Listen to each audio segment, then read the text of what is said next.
What's up fam, this is Legato from Omega Alpha. In today's video we're going to go over like 15 upcoming projects, some hype and early ones, alpha, news, and everything you need to be on top of the NFT game right now. Obviously right now we're in the middle of shitcoin season, meme coins are going nuts, Pepe is leading the pack, and gas is outrageous. Pretty much anyone who's ever bought or sold an NFT, including your wife's boyfriend, knows that NFT trading is at an all-time low right now. It is what it is, but everything in this space moves fast. And something that I mentioned in this video might be hot in 4 weeks. So if you like this type of NFT and Web3 content, please hit that like and subscribe button below and prepare yourself for 69 seconds of news. First up is Blend by Blur, peer-to-peer perpetual lending for NFTs, which means you can borrow a massive amount of ETH if you own a big blue chip NFT. They're slowly adding more collections. Earlier today they just added DeGods to it, and they're already at like 9,000 ETH loaned. In the non-Web3 space, borrowing against assets is totally normal. You can utilize that NFT that's just sitting there in your wallet as liquidity for you to do other sound financial things, such as purchasing PEPE Coin. But you can also go to sleep one night and wake up the next day with your NFT liquidated. If you make poor decisions with borrowed money, you can get wrecked really fast.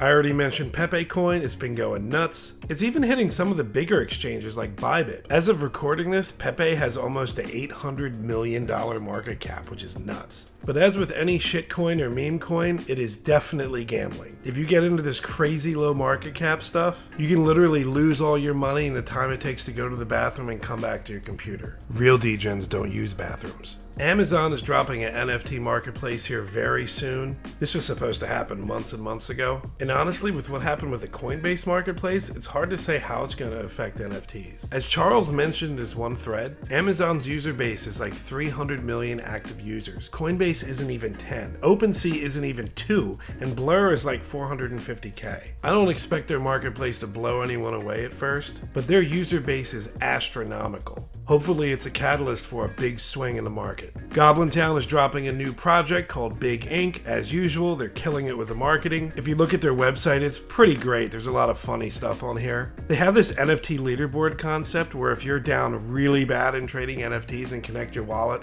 they actually assign you points. And if you're one of the worst traders, you get a free mint for their project. It's actually pretty cool just to connect and see where you are. Obviously, I've never made a losing trade in my life. I'm on YouTube, aren't I? Blocksmith Labs has been around for a while and they're pushing Atlas 3 really hard right now. The Atlas 3 platform's pretty clean, raffles, all kinds of the normal stuff that you'd see. However, the really interesting thing is you can basically sell whitelists that you get on the Atlas 3 platform.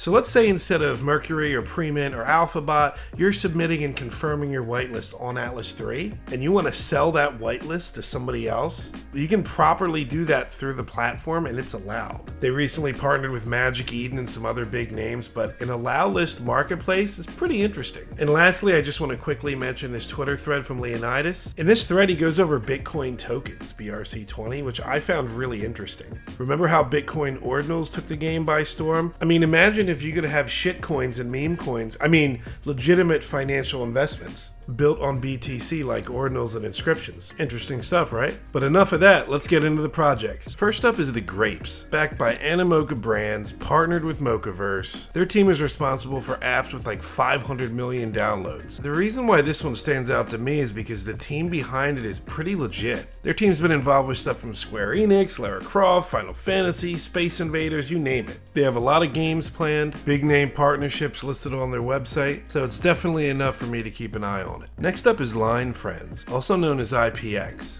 I don't have a ton to share about this one, but it's a Korean IP, and the characters have been around for a while. If you look on their website, they've done a lot of impressive collabs with fashion, photography, Nike, all kinds of stuff over the last couple years. There's a Hypebeast article that goes over information about their consultant, and they've already secured partnerships with Azuki and Surgeons. So guess what?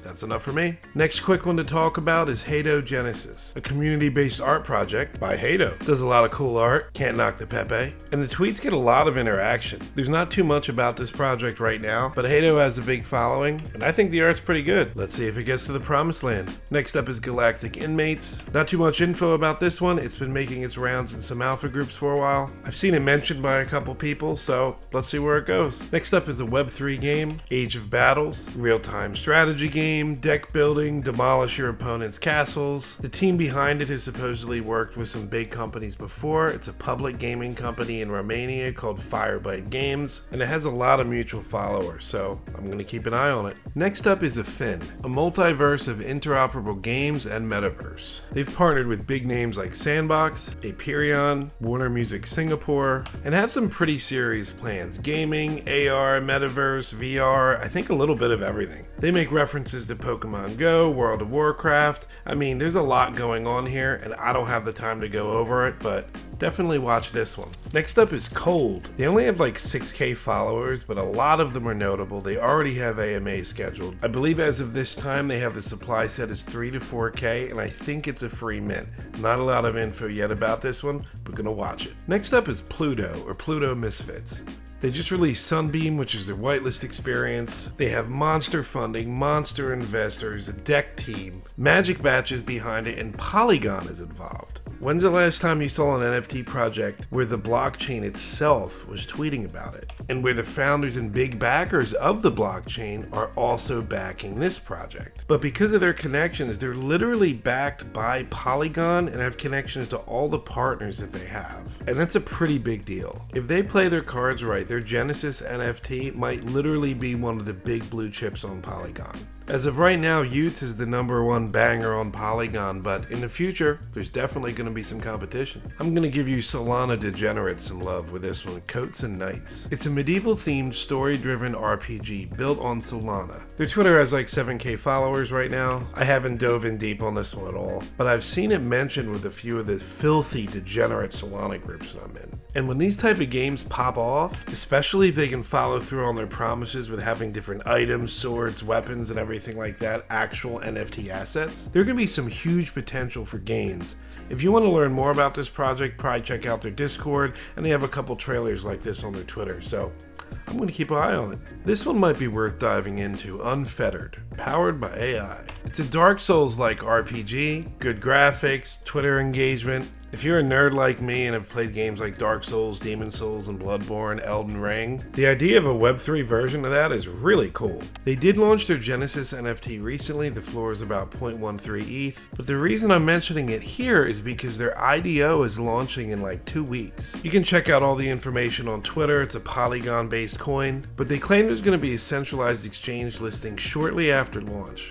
On Twitter, they say that you can still get whitelisted for the IDO. And if you're in the NFT or crypto scene right now, you know, pre-sales, shitcoins, altcoins, and all that kind of stuff can have huge potential if you get lucky and you get in early. So maybe I should dive more into this one. Here's another Asian project I want to go over quick, WHYLAND. The intersection of food, culture, and the blockchain. This one caught my attention because it has a lot of mutual followers, influencers, advisors, CMs, especially in the Asian community, and has over 50K followers. They've had a lot of big partnerships and collabs so far, Doodoo, Project Gojira, Lost Realms, again, a lot of Asian alpha groups and projects. SearchFi, shout out to the homie ETH Apple. I believe the original plan was a 555 Genesis project, and then Kuka would be their second one with a larger size. Originally they were launching this month, but they just pushed it back. So let's see what happens. AntiSocialGG, mixing digital and physical art. This one is a low supply Genesis project and free mint. It caught my attention because of the followers, but also the AMAs and Twitter spaces that they've been on. They just did an AMA with yoga pets and get a decent amount of Twitter interaction. Sometimes projects with this type of look and artist vibe can come out of nowhere and kill it. Let's see if they can pull it off. Next up is Genesis, or 0xGNSS. Daniel Wu is involved with this project. He has like 1.5 million Instagram followers and has worked with some pretty big projects and companies before. In addition to a lot of the big collabs that they've done, they also have people involved that have literally worked with Wolverine, Iron Man, Superman, all kinds of big comic IPs. They're definitely pushing the narrative that they have a serious, experienced team. I'm going to keep a close eye on this one and see what happens. Keeping in line with the comic theme, we have Ekos Genesis. from the founder of Marvel Studios. If you're a comic book nerd, there's some pretty serious names behind this one. You might recognize Michael Turner as one of the artists. They did some auctions recently. All 995 sold at 0.5 ETH each. It only took like 1 hour. And even in the absolutely terrible market that we have right now in the NFT world, their floor is like 5 sales away from 1 ETH, which would literally be double their price on the auction. And that's pretty impressive. I know I'm repeating myself here, but if you know anything about comics, the connections and the names that are dropped on their Twitter are like huge. Technically this auction's over, but the reveal isn't until June 27th. So I just wanted to mention this as a lot can happen between now and then. Are they doing another project? Is there benefits for holding the Genesis collection? I guess we'll see if it holds up as more time passes. Next up is Geo or Geoverse. Just mentioning it quickly here as I've seen it pop up a little bit in the different groups I'm in. Has about 15k Twitter followers right now and almost 100 mutual follows. But the main reason why I want to throw it at you is because their artist worked on Overwatch 2, which is like freaking huge.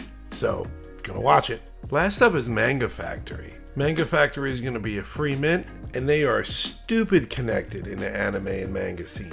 The fact that they have people on their squad that worked on all of these big names on the screen here is impressive. They claim that they will be releasing stuff by big artists that are known in the space. You can go on their website and check it out and they give you a little bit more information. Unfortunately, as I only speak English, it's kind of hard to follow some of this stuff, but again, for the connections alone, I'm going to watch this one. And that's it for all the projects, but I did want to end on this note. Many of you have seen images like this on Twitter. This one is by Jakob. I always really like these because it helps me figure out what projects to keep an eye on, especially ones that I don't know about. But always keep in mind that 90% of these projects are going to be worthless. This image that I'm showing you now is almost 4 weeks old. And if you take the time to see how many of these projects flopped or just disappeared off the face of the earth, the percentage can be kind of alarming. I'm not trying to FUD any projects or teams that were in that last chart, but just be safe out there. Sometimes those hype projects, which everybody is going nuts about, wind up not really doing that well. And that whitelist that you simped for 2 months by sending foot pictures to the founders isn't really worth all that much. And 30 minutes after the mint, the floor price is half that. I'm not a financial advisor. Anything I say in this video is not meant to be taken as financial advice, but my suggestion is do your own research and pick which projects you want to pursue a whitelist for. Or you can just sit back in a killer group that gets a ton of whitelists and just mint whatever looks good at the time. I wonder if I know any good groups out there. I'll have to think about it. But seriously, thanks for taking the time to watch this video. If you like content like this, no paid chills, 100% organic, please hit that like and subscribe button below. If you think I missed something important or have a suggestion on what the next video should be about, feel free to drop a comment below too. And on that note, stay safe in shitcoin season.